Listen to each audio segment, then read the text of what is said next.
ছায়া অনেক দরকার।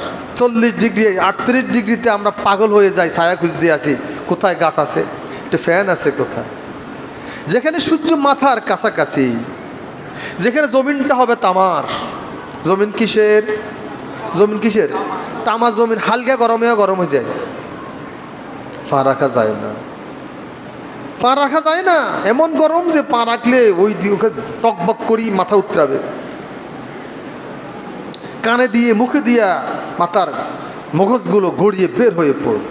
কিরকম উত্তপ্ত চিন্তা করতে পারছে? এই কঠিন মুসিবতের সময় আল্লাহ রাব্বুল আলামিন তার প্রিয় 7 ধরনের গোলামদেরকে আরশের নিচে ছায়া দান করবে। কিয়ামত পর্যন্ত সকল মানুষদেরকে আল্লাহ রাব্বুল আলামিন তার আরশের নিচে ছায়া দিলেও ছায়া শর্ট পড়বে না, কোনো অসুবিধা হবে না। এটা কত বড় আরশ! বলে যে 7 আসমান এবং 7